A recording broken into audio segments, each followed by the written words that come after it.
So how do you control two trains on one layout with one person and no DCC? Hey, I'm Jabbo. Welcome to Trains Are Fun. In this video, we're going to be answering, hopefully in a way that people can understand, my DC layout. So DC, not to be confused with DCC, is how I've been using this layout for over 20 years. And it's based on a book from the 1960s. This is the 1983 printing of it. This is a book, and I'll show this up closer to you closer, that I looked through over and over again. This is a updated one. Because I wore it out. Of my original copy, I wore it out. I would look at these track plans, and these are for beginners. These track plans. This Atlas Snaptrack HO layouts blueprints. It is a beginner's guide to making your own model railroad. Atlas made other books that went into more detail, using more complicated framing for the trains. But this was basically putting them on plywood, which is the most basic thing. And this is a 4x8 section of plywood on legs, and it's wired. So I've done a lot of videos running two trains, multiple trains going in different directions, and it's not DCC, it's DC. DCC's direct, wait, is that demand command control or something like that? I don't even know what it stands for. And DC's direct current. I'm just using 12 volt, 512, whatever, 12, 16 volts, whatever it is. Now I'll attempt to do two train operation. I haven't practiced this today. So we're going to try to do Salty is going to be this B, and the Santa Fe with the Burlington Northern boxcars is going to be A. And then we got, this is in track 2, that's track 6. I got these backwards when I wired them. I just realized when I'm looking at my plan. But anyway, we got Salty, so I got to make sure the switches are in the right orientation for Salty. So we'll make Salty go, and then we got to make sure, I don't know which track, oh, this is Salty. Uh-oh, I did the wrong one. There we go. So that's 4. We got to,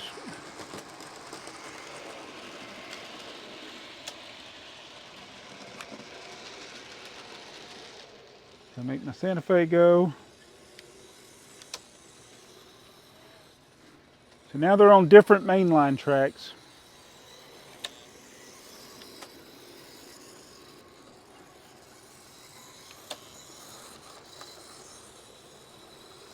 So I should throw those switches after they go through.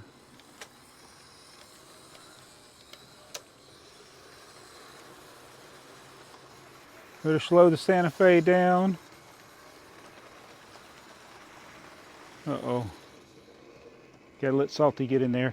So once they get both in the siding, I can flip the mainline tracks. Uh-oh, I forgot to do the switch tracks.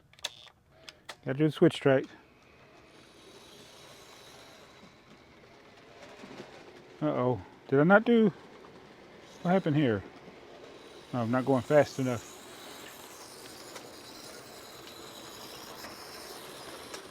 And usually what I like to do after they go through, I need to switch the inside tracks. Uh-oh.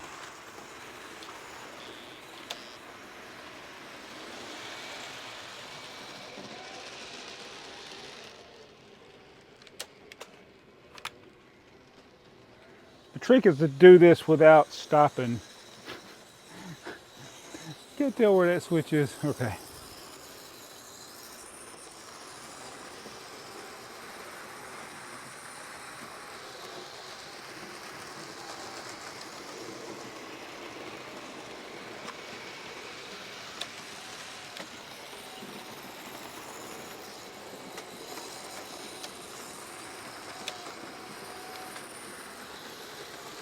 There we go.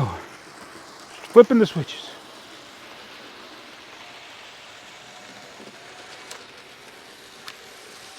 And that's how you run two trains at once.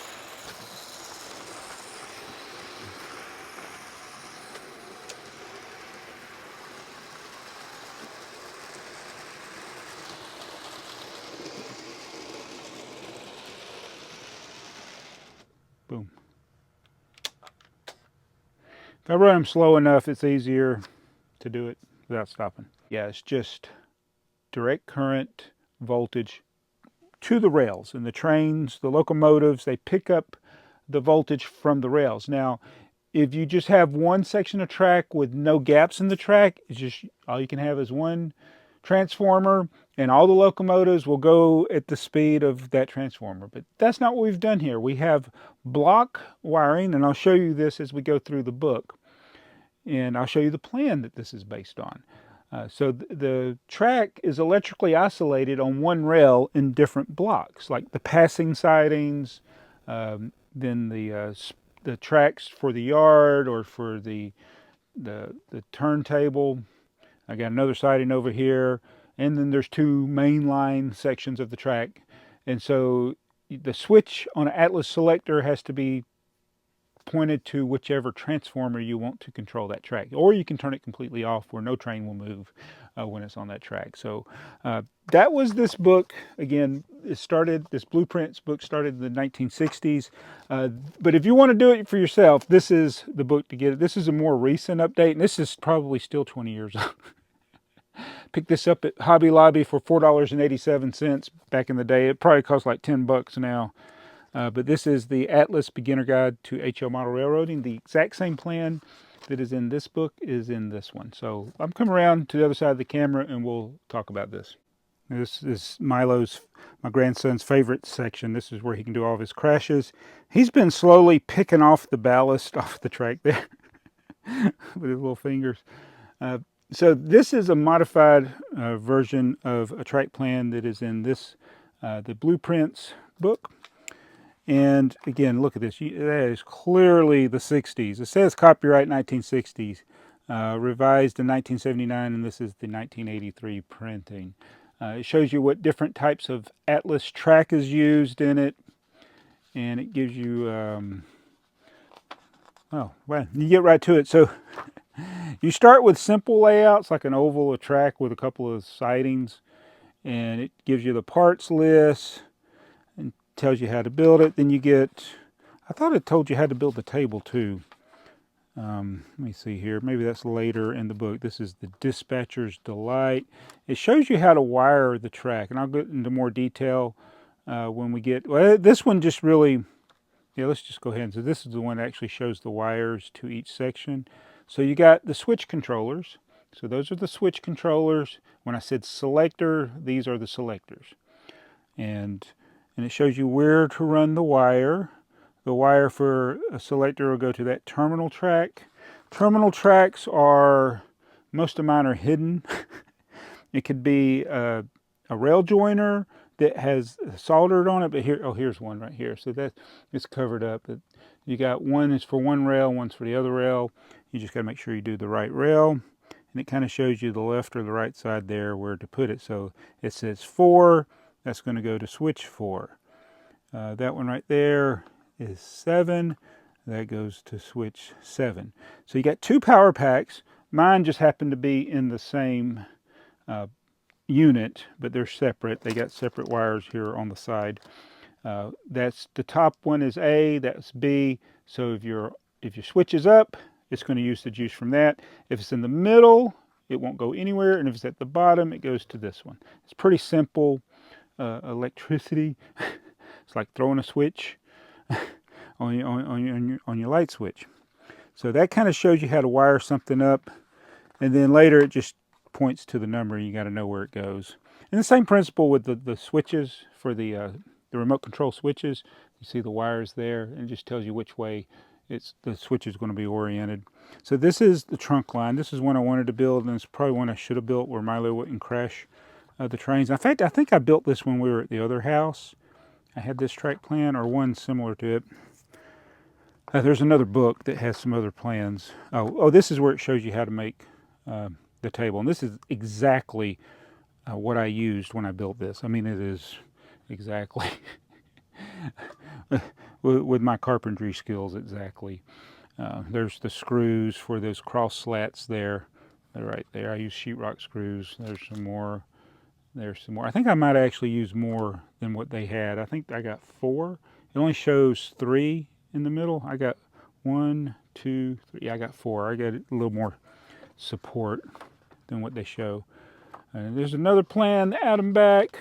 Oh, and I didn't talk about it, but you got to watch out for reversing loops. I don't know if any of these plans had. There might be one that had a reversing loop, and that's where you can get a short circuit if you do a reversing loop. So then we're not going to talk about that too much in this video. It's going to be more about the plan that I have. And so the twice arounds were ones that I was interested in. I did one like this growing up. We only had a 4 foot by 7. My father had cut one end off to use for holding the transformer and stuff. So I think I did a modified version of one like this. But this is my track plan, and if it's actually upside down. This is the way it looks here, and I modified it significantly. So this is the way the plan was, and if I come up, I'll use Milo's chair. It's like, so we got that siding. It obviously got expanded, and then that one got moved. I moved it facing a different direction. I also, this was, oh, I got it upside down. Here it showed, well, let's see if I can focus, 6-inch and 3-inch track. I expanded it because you had a little bit of room, and it's probably why I have so many trains fall off the table, but I used a 9-inch and a 6-inch, so I had to add 3 inches to every track. I had to use a half section where I could expand that, and then I used a 9-inch there. So that made it the track plan a little bit bigger, and it goes to the edges of the table too. And I must have made it longer that way too, because it goes right to the edge. So yeah, I expanded it a little bit from what it was, but overall the electrical part is the same. So these little markings here, that's where an insulated rail joiner goes. So see if we can see it on my layout, where would one would be. It had to be on the siding, right? It should be in here somewhere. Yeah, that's an insulated rail joiner. It keeps the electricity from flowing from here to there. So that makes this, all you need to do is break one leg of it, and it cuts the power basically to it. And I think there's a rail joiner in here somewhere. It's hard to tell. Yeah. So anyway, so this is there's another rail joiner here. So this section is one, then this is another for that passing siding, and this passing siding, and there's the terminals that go to it. And then this is a main, I call this the main line, and that's another main line. That's your 1 and your 4. That says 1. So 1 is the outside, 4 is the inside for the most part there. And they both end up going out or in. And so this one only had 6 switches. I got much more than that. I got 10 because I added this one. I did have a 3-track yard. I think when we first started the channel, I had a 3-track yard, but when I got to Nafford Station, it wouldn't fit, so I made it a 2-track yard. Kind of liked it better when it was 3 tracks. Kind of wish I could have made a place for Nafford, but none of these mainline stretches it didn't work. So that's why it ended up there. Just need to redo it. And I just crammed too much in this layout. Then I added that little siding there. That was my plan, was like, that's going to be, if I ever expanded, it would go off of the table to somewhere else. And then of course I added all this stuff here. There's a whole nother thing, like there's another transformer that controls this. And I don't have to worry about wiring each of these. They only work whenever the track is pointed to it. So there's no extra wiring there, which was good. But that's basically how you do it. So you throw the switch to go to the track that you want to do. You want to know more about it, read more about it. These books are really, really good for doing that. And the updated one is even better. This is the Atlas Beginner's Guide. So that, yeah, like I said, this same track plan is in here. Let's see if I can find it. They do these in the same order. No, they're in, I think they're in I don't know. But yeah, there's my track plan. The senior twice around. Oh, and the other thing I should mention, this updated version shows you how to make it DCC, which is good. So you can do either the DC layout like I have or the DCC. So this is, for the beginners of all of it. And if you wanted to convert, like I could convert this to DC, all I got to do is wire all the commons like they got. Yeah, and add that. You need a program track, I think, and that's where you use that controller. But yeah, I don't know why they don't have as many. Where are the switches? I haven't read all this. There's less switch controllers for some reason. Yeah. Oh well. I'll figure it out. But yeah, if you want to convert from DC to DCC, this book also explains it. The updated version. The old version doesn't. Then it shows how to make bigger layouts. Oh, the pretzel. I wanted to make the pretzel too. Milo would love that with all the crossings and all the crashes. That one, this looks like it has a reversing loop, but it doesn't.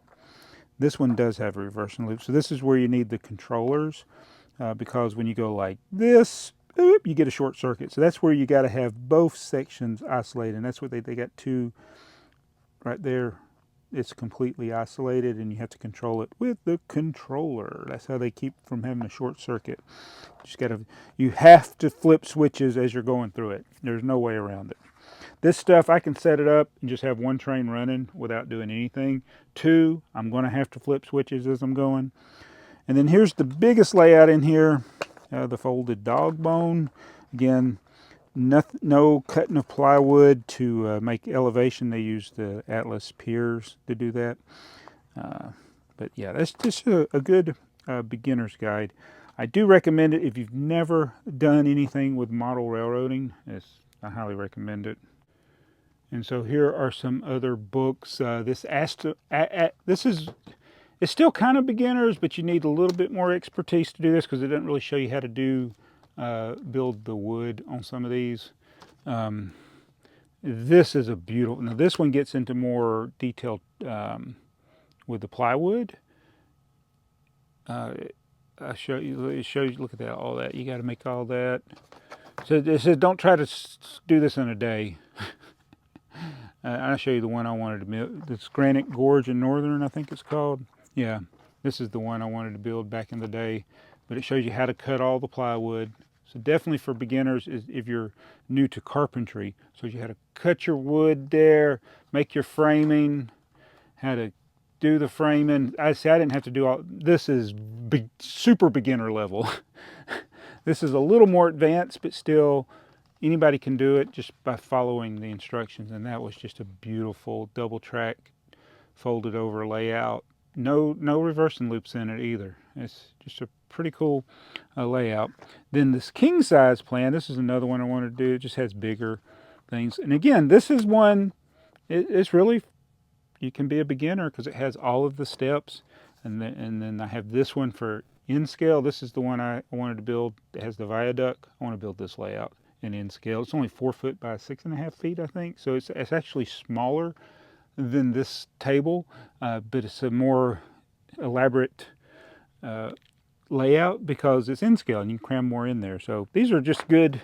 I've looked through these books so much in my life, and of course, this is all Atlas track, but you could, do your own math and use other types of tracks. It's a little more confusing with Kato track. You just got to find the comparable things when you're using millimeters versus inches or whatever. But yeah, you could use a different type of track. You don't have to use Atlas. It's just, you just got to make sure if the switches aren't the exact dimensions and things like that, you got to make modifications.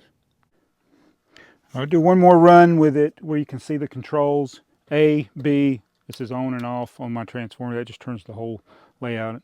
That transformer, again, is for the turntable. Makes it spin around. Yeah. All right, so I forgot what train was on what. This is A. I don't remember if I switched 1 and 4. We're going to find out. Oh, if it stopped. Okay, yeah, we got it right. So that's on track 1 right now. 4 is B. So we'll make B go. And so after they've come out, I need to flip the switches. So I go back, and I don't think I ever, I did flip those. So it's about to come into the sidings on this side over here. So there they go. Now I got to flip these. Oh, whew, almost didn't make it. There we go. Is my thing moving?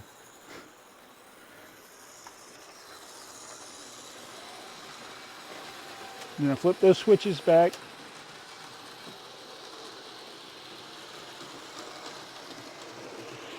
They're out. I'm slow this down. Oh, not that slow. I have a collision. Whoa!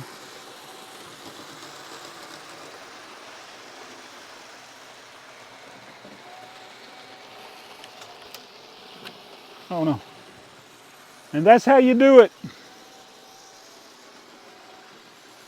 And sometimes keep in mind, I've done this while holding the camera. I'm not holding the camera right now. Uh-oh, I forgot to do this. Oh, and I messed up. I forgot to flip the switch, and he went on to, yeah, messed him up. I think I flipped it while he was going across the switch. Whoops. Oh man, you gotta love it. It's the joys of model railroading. And so I think it just adds a layer of challenge. This is not for everybody, but it's cheaper. It's cheaper than DCC. So if you're a beginner, just getting started, yeah, this is the way to go. And I've been too lazy to upgrade to DCC, even though I have locomotives that are DCC. I still don't do it. But there we go.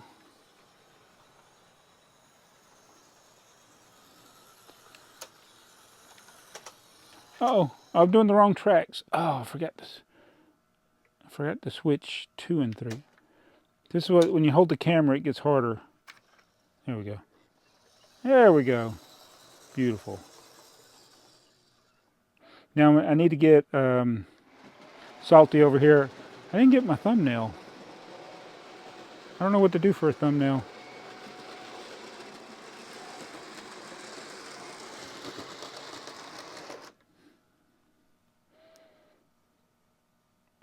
How about that?